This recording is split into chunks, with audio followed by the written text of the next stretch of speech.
Srpski vladar Stevan Nemanja poslednje godine života proveo je u manastiru Hilandaru i na Svetoj gori i kao monah Sveti Simeon ostavio ovo u amanet svome narodu. Čuvajte, čedo moje milo, jezik kao zemlju. Reč se može izgubiti kao grad, kao zemlja, kao duša. A šta je narod izgubili? Jezik, zemlju, dušu. Ne uzimajte tuđu reč u svoje usta.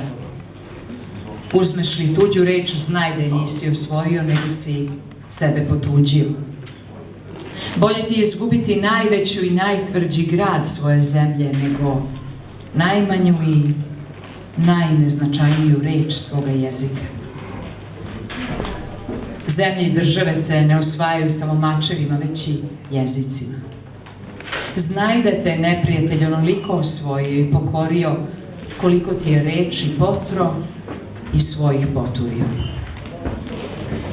Narod koji izgubi svoje reči prestaje biti narod.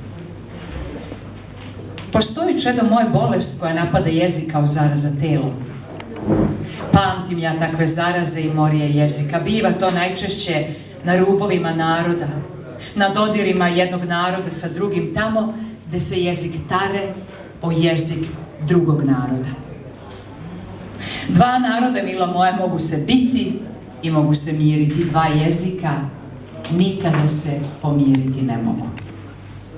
Dva naroda mogu živeti u najvećem miru i ljubavi, ali njihovi jezici mogu samo ratovati.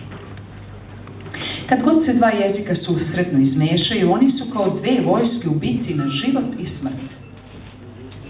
Dok se god u toj bici čuje jedan i drugi jezik, borba je ravnopravna.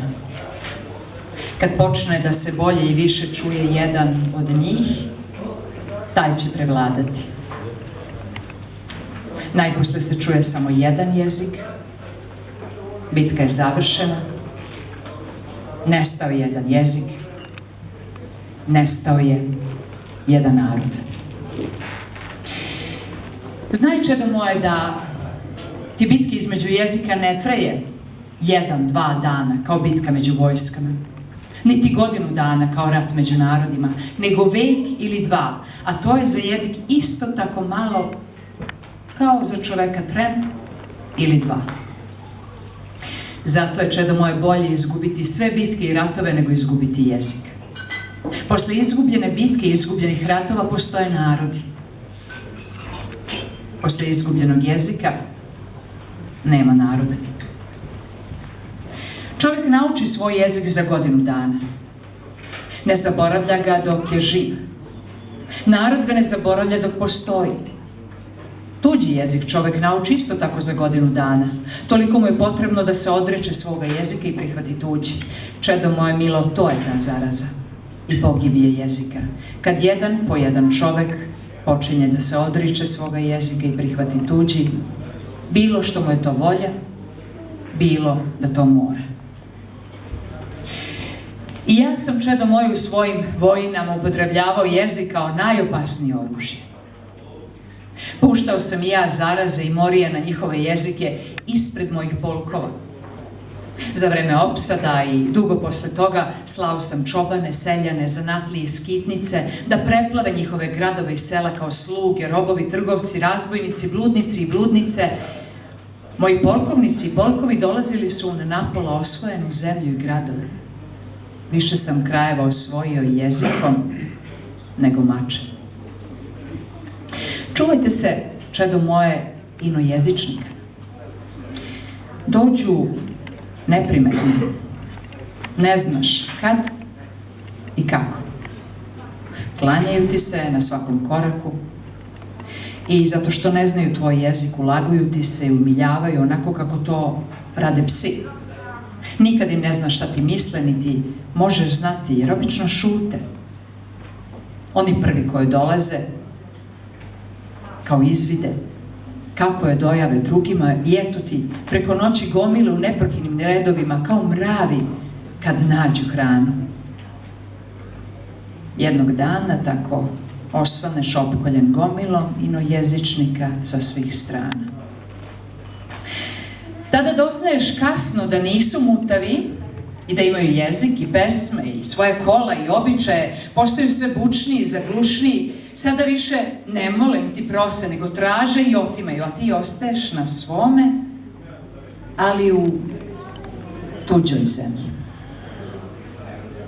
Nema ti druge nego da ih teraš ili da bežiš. Što ti se čini mogućnije? Na zemlju koja je tako osvojena, inozemnici ne treba da slaju vojsku. Njihova vojska tu dolazi da uzme ono što je jezik osvojio. Jezik je, čedo moje, tvrđi od bedema. Kada ti neprijatelj provali sve bedeme i tvrđave, ti ne očajavaj, nego gledaj i slušaj šta je s jezikom. Ako je jezik ostao nedirnut, ne boj se. Pošalji uhode i trgovce, neka dobro zađu po selima i gradovima i neka slušaju. Tamo gde ozvanja naša reč, gde se još glagolja i gde još ima kao stari zlatnik da se obrće naša reč, znaj, čedo moje, da je to još naša država bez obzira ko u njoj vlada. Carevi se smenjuju, države propadaju, a jezik i narod su ti koji ostaju. Pa će se tako osvojeni deo zemlje i narod opet vratiti, kad tad vratiti svojoj jezičkoj matici i svome matičnom narodu. Zapamti, čedo moje, da svako osvajanje i odcepljenje nije tako opasno za narod koliko je štetno za naraštaje, generaciju. To može štetiti samo jednom naraštaju, a ne narodu. Narod je, čedo moje, trajniji od naraštaja, od svake države. Kad tad narod će se spojiti kao voda čim puknu brane koje ga razdvajaju. A jezik, čedo moje, jezik je ta voda, uvek ista s obe strane brane, koja će kao tiha i moćna sila, koja bregove roni, opet spojiti narod u jedno otačanstvo i jednu državu.